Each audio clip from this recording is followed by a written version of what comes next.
Hi, I'm Dario, and in this video I'm not reviewing a rubber or a blade, and I'm not breaking down technique either. Instead, I'm giving you a full behind the scenes look at all the tools, products and tricks I use to assemble, maintain and protect my table tennis equipment.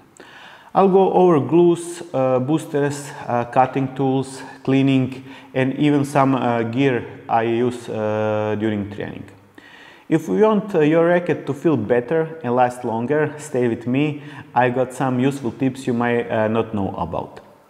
I'll be speaking in Croatian, and for those who do not understand Croatian, I have prepared English subtitles that can be switched on.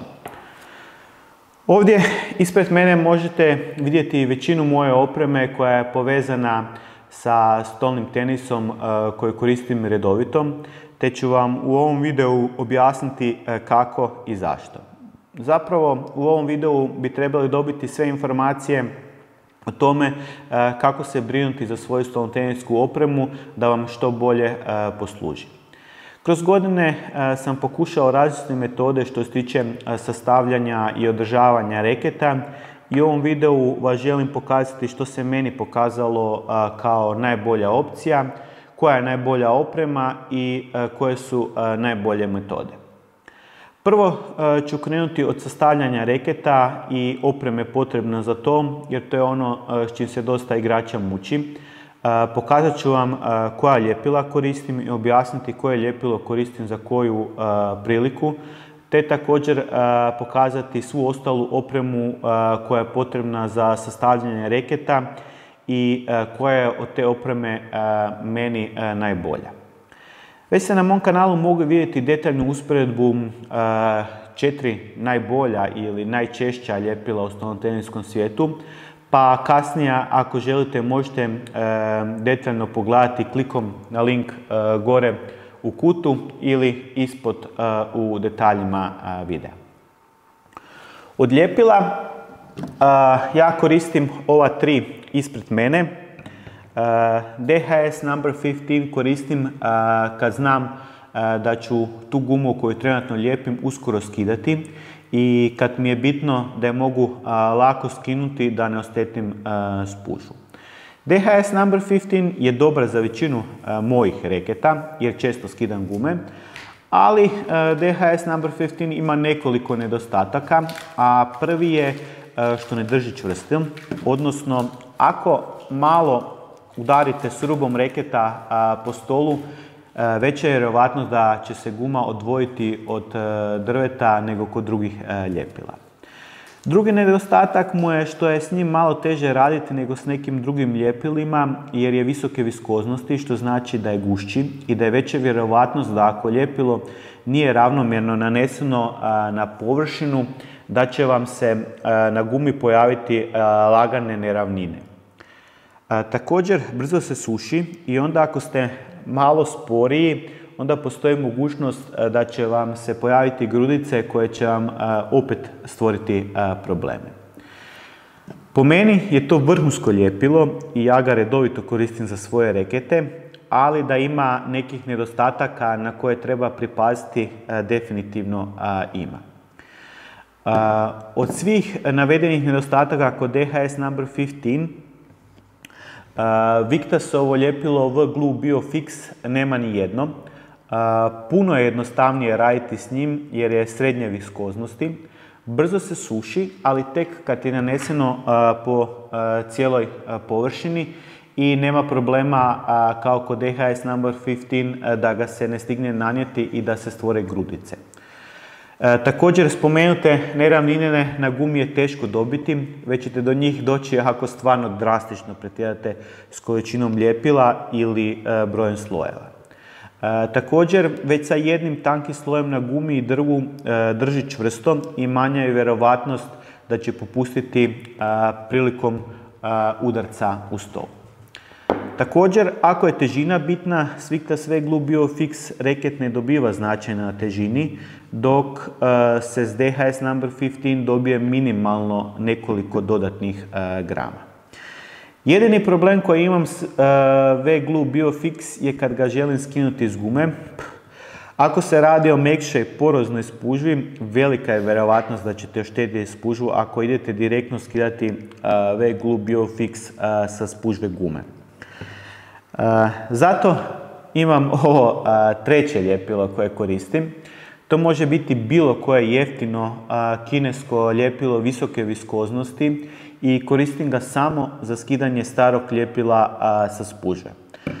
Ako trebam skinuti V-Glue BioFix ili neko drugo ljepilo koje se teško skida, onda prvo stavim malo više ovog ljepila na staro ljepilo na spužvi i onda nakon što se posušim, puno jednostavnije skinem oba ljepila, novo i staro, bez da se ošteti spužva. Trenutačno za to koristim Liluan ili Ryukyu Blue Water-based ljepilo number 2.5. U nekim slučajevima će vam biti lakše da stavite i malo tog ljepila na drvo, te zalijepite gumu na drvo. Nakon par minuta ponovno skinete gumu s drva i onda ćete jednostavnije skinuti novo i staro ljepilo s gume. Dok će nekad biti dovoljno samo na gumu staviti ljepilo i kad se posuši skinuti direktno s gume bez da lijepite prije toga na drvo. Ali ovo je samo još jedan dodatan trik kako si možete olakšati. Što se tiče ostataka ljepila na drvetu, to ne bi trebao biti problem skinuti ako se ljepilo nije zapeklo na drvu. Jednostavni kružni i vertikalni pokreti ruke po drvetu će biti dovoljni da se skinu ostaci ljepila, no nikad nije loše imati ovu četku od Butterflya kojom također možete skinuti ostatke ljepila s drva, ali također možete tu tvrdu spužvu četke iskoristiti za skidanje ljepila sa spužve gume. Puno je bolje nego s prstima jer nećete dobiti žuljeve. Koliko je ova četka olakšala skidanje ljepila možete vidjeti u onom videu koji sam spomenuo gdje sam napravio detaljnu usporedbu 4 najpoznatija stanotejska ljepila. Da bi ubrzali proces sušenja ljepila na drvu i gumi možete koristiti fen, odnosno sušilo za kosu. Ja ga iskreno pokušavam izbjeći i ostaviti da se ljepilo prirodno posuši, ali nekad kad mi se žuri i pogotovo kad nosim više slojeva ljepila na gumu, onda znam koristiti fen. No ono što je jako bitno je da onda kad koristim fen koji ne puše jako vrući zrak. Ovaj fen koji koristim ima regulaciju što se tiče vrućine zraka. I kad je postavljen na minimalno, iz njega izlazi zrak skoro sobne temperature. Ako ćete koristiti vrući zrak, ljepilo će se brže posušiti, ali možete promijeniti svojstva gume i ljepila. Spomenuo sam da stavljam više slojeva ljepila, pa da se onda dotaknemo i te teme. S brojem slojeva ljepila, odnosno samom količinom nanesenog ljepila, može se dosta utjecati na karakteristike igre.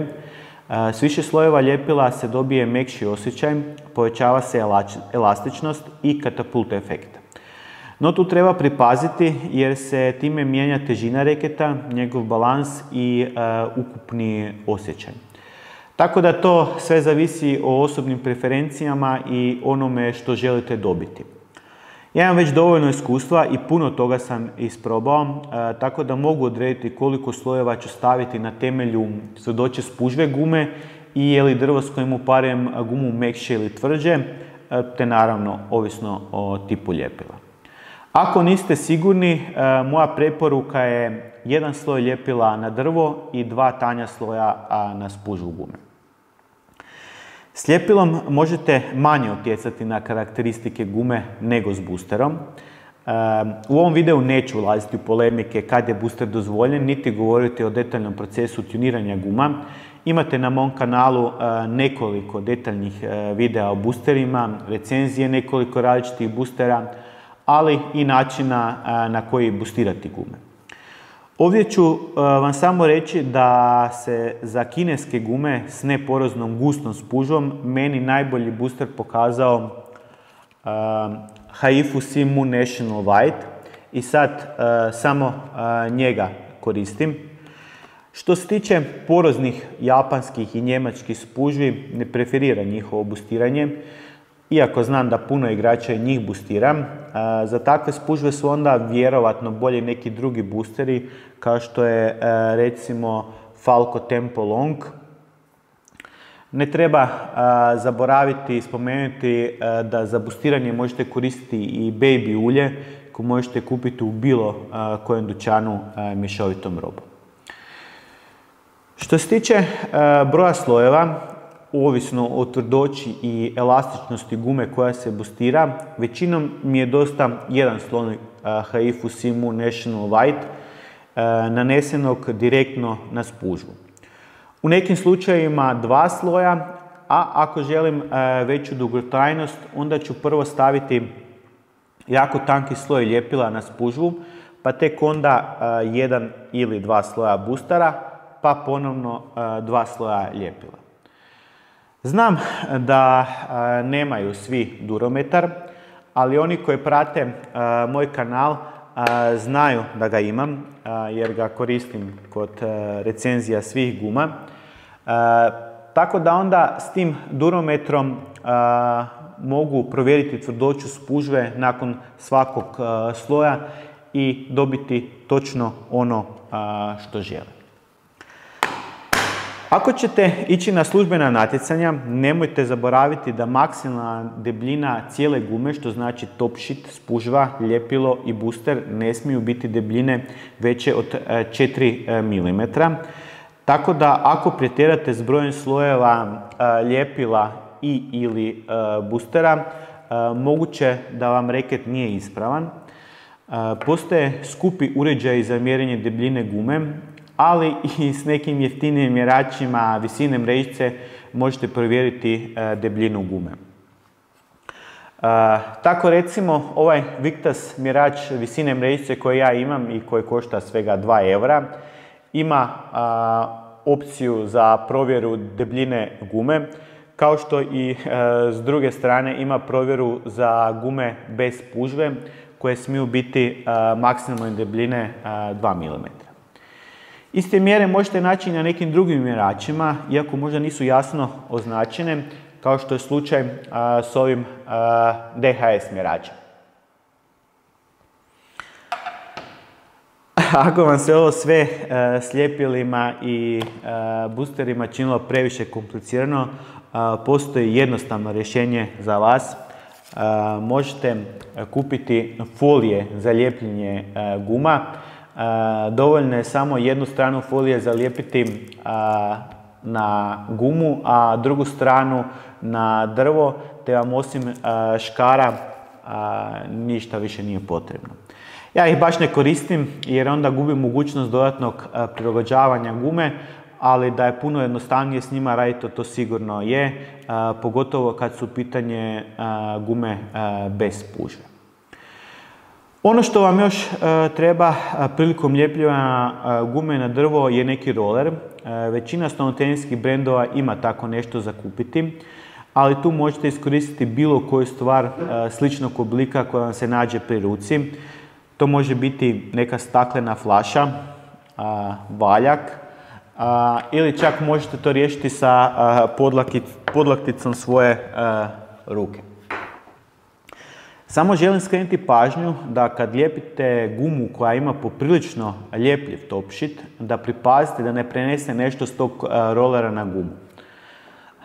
Evo recimo, ja imam tu Gevo roller koji ni slučajno ne smijem koristiti na ljepljivim gumama, jer ovaj Gevo natpis skida se s njega ako ga koristim na ljepljivim top sheetima. I to nije baš onda jednostavno skinuti jer se razmrvi u puno sitnih komadića. Tako da pripazite što koristite kao roller. Neće predstavljati problem na tenzor i hibridnim gumama, ali kod onih s jako ljepljivim top sheetom ćete si samo napraviti dodatnog posla. Sad kad je guma zalijepljena na drvu, treba ju izrezati.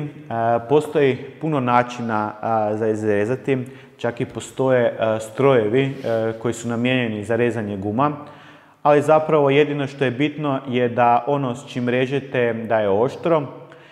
Većina nas ima škare doma i to će biti dovoljno, ali bez obzira što su možda škare jako oštre, ako su glomazne kao recimo ove, onda je s njima teško biti precizan i morat ćete se više pomučiti i neće vjerovatno tako lijepo izgledati.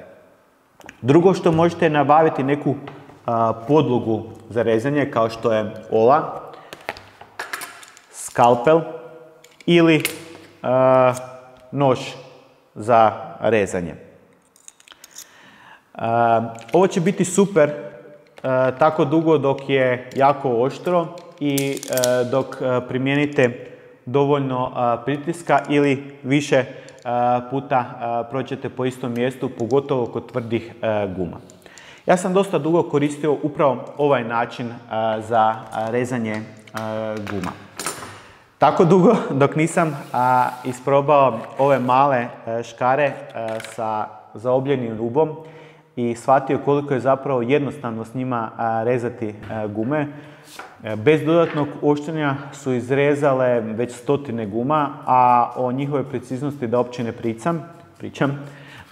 Recimo kad prelijepim gumu na drugo drvo ili bustiram i guma se malo poveća, te dimenzija više ne odgovara idealno drvotu, s ovim škaricama bez problema to riješim i izgleda perfektno. Zaboravio sam spomenuti, radi se o škarama brenda Revolution No. 3 koje su baš namijenjene za rezanje stolnoterenskih guma. Kad imamo spreman reket, još nam je ostala zaštitna traka koja ide okolo glave reketa.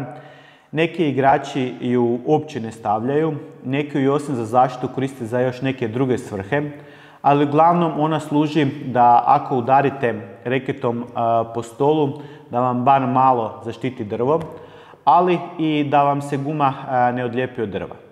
Ima i raznih debljina, pa ako je deblja i ako eventualno još ima spužvicu, onda će vam dodatno zaštititi drvo. Također, neki ispod te trakice stavljaju male utege s kojima onda mijenjaju balans reketa.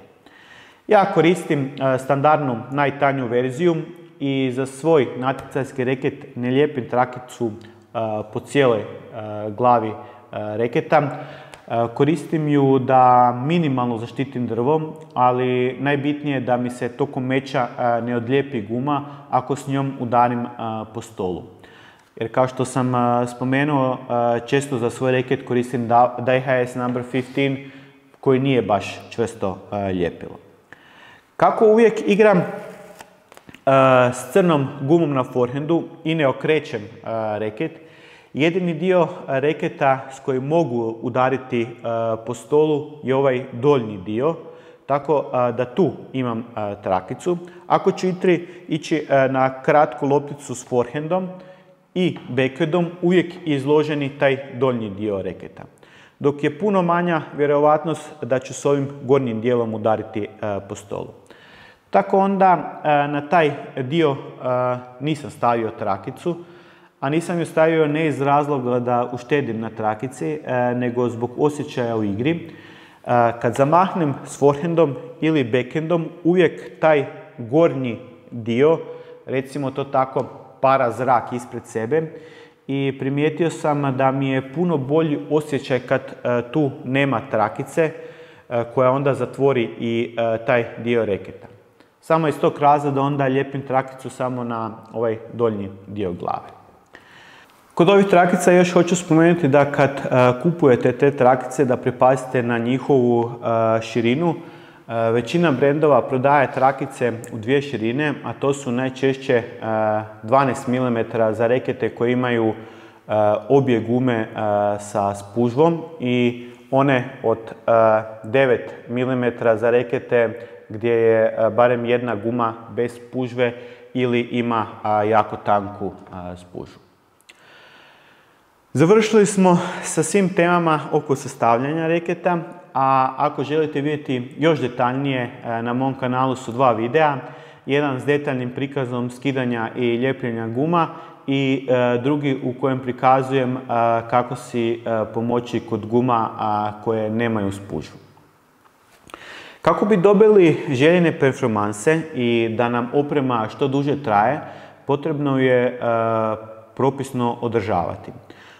To stvarno nije teško, samo je potrebno izdvojiti 20 sekundi poslije svakog treninga i meča da se očiste gume. Svi stolnoteninski brendovi u svojoj ponudi imaju čišćače guma, no ako želite dovoljno će biti i čista voda. Samo bi bilo dobro da je to destilirana ili demineralizirana voda. Možete i sami napraviti svoj čistač tako da u destiliranu ili demineraliziranu vodu dodate malo blagog sapuna za ruke. Tu nema nikakvih razlika, čistač koji god stolnoteninskog brenda uzeli bit će dobar. Može biti ovako kompaktan gdje dobijete tekućinu i spužvicu u jednom. Ili možete imati odvojenu tekućinu i spužvu. Ja više preferiram ovo odvojeno jer mi je lakše očistiti ovu veliku spužvicu od ove male koja je pričvršćena za bočicu. Kao što sam rekao, za čišćenje guma je svejedno koji brend čistača ćete odabrati ili ako ćete koristiti samu vodu, bitno je samo da očistite gumu poslije svakog korištenja. No ima jedan proizvod koji ipak moram izdvojiti. Ako koristite ljepljive gume, one će nakon nekog vremena izgubiti ljepljivost.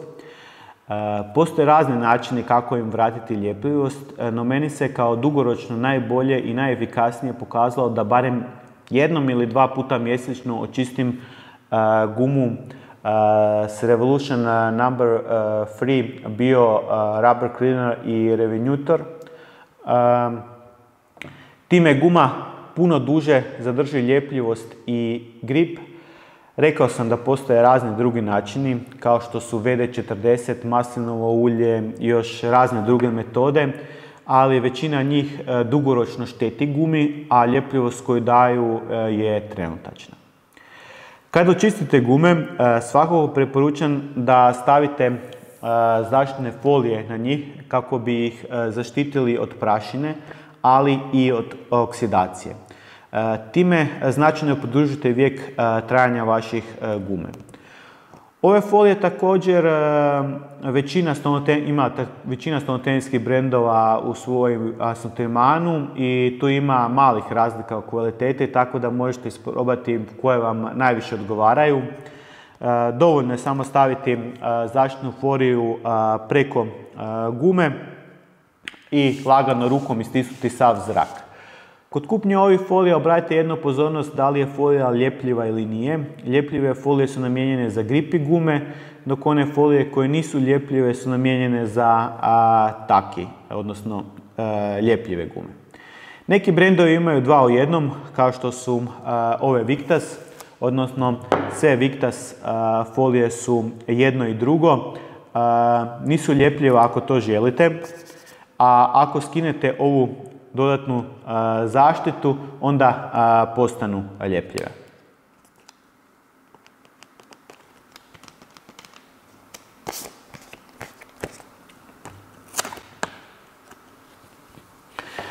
Ja za sve svoje gume preferiram ove neljepljive folije, jer ljepljive brzo nahvataju prašinu na sebe i postanu neupotrebljive.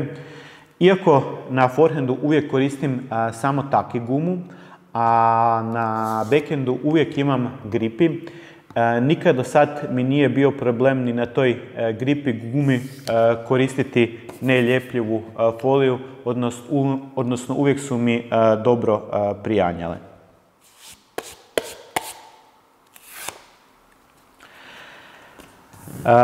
Kad ste očistili gume, zaštitili ih folijom, ostalo vam je još da se pobrinete za drvo. Tu dobro dođu futrole namijenjene za rekete.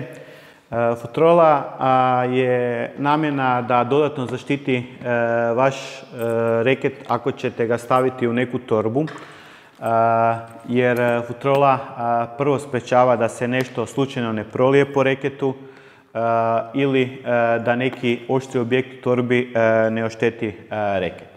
Futrole dolaze u raznim oblicima i materijalima.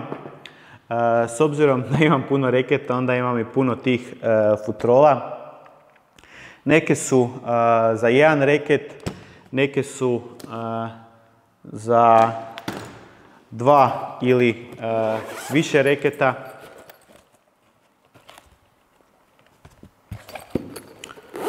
Ono što bi vam kod kupnje obratio pozornost je da nisu kao recimo ova futrola mekana, jer ona će zaštititi vaš reket za većinu stvari, ali recimo neće ga zaštititi od loma, jer u njoj drvo može puknuti od njenog savijanja.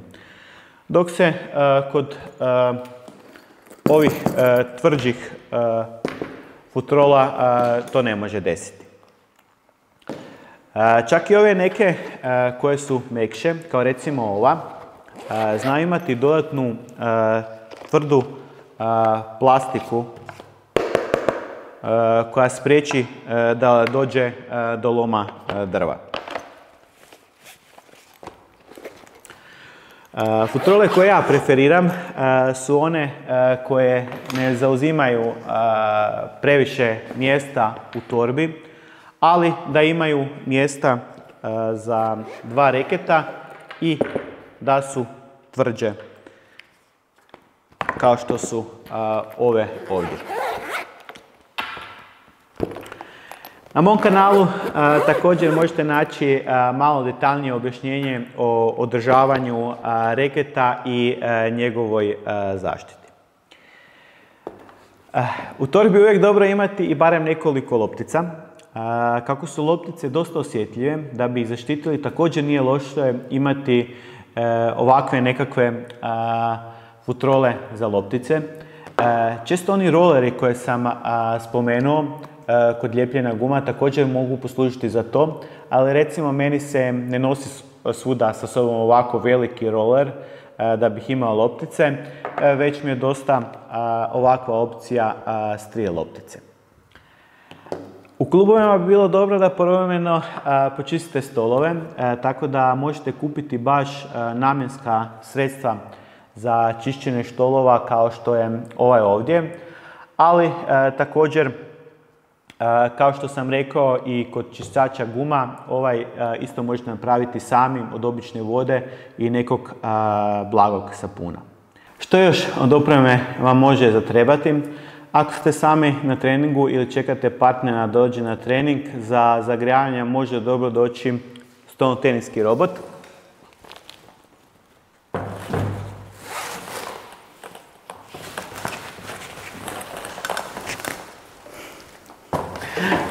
Ili povratna ploča.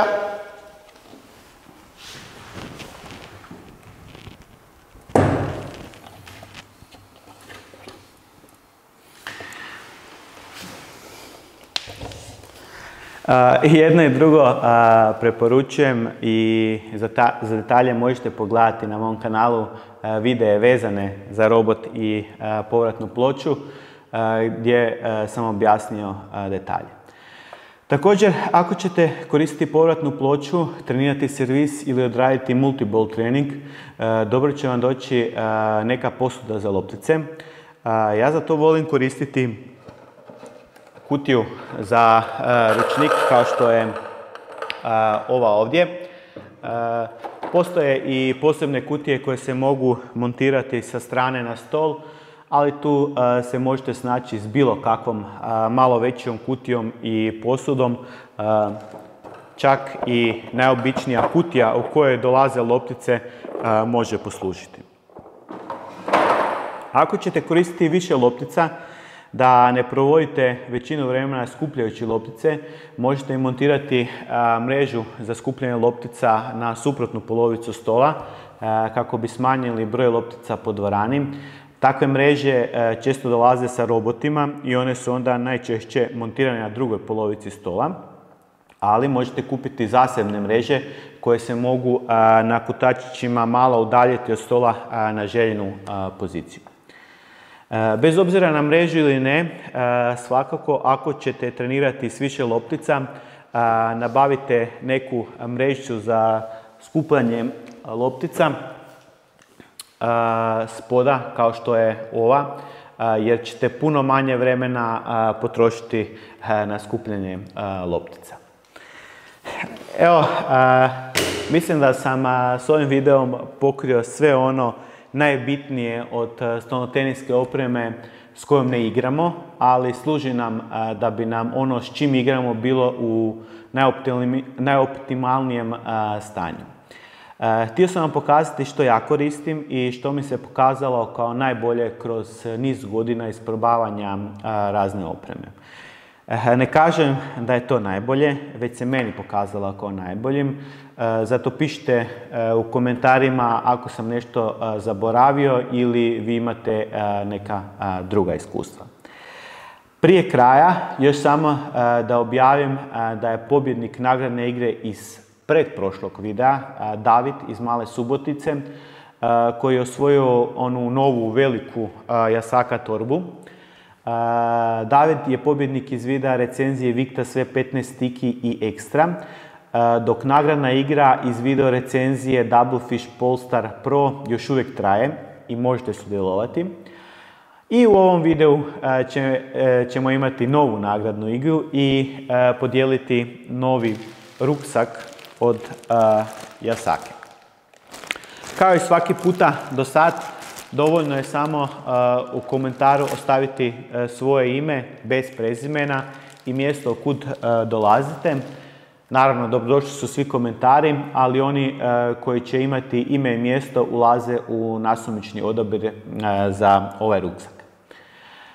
Moguće je sudjelovati mjesec dana od objave videa, a još uvijek je ova nagradna igra ograničena samo na Hrvatsku zbog jednostavnosti dostave. To je bilo to što se tiče pregleda opreme koju koristim i kako ne bi propustili neki od sljedećih videa i nove nagradne igre, pretplatite se na kanal, ali također lajkajte i šerajte video. Do sljedećeg puta, uživajte u pinganju.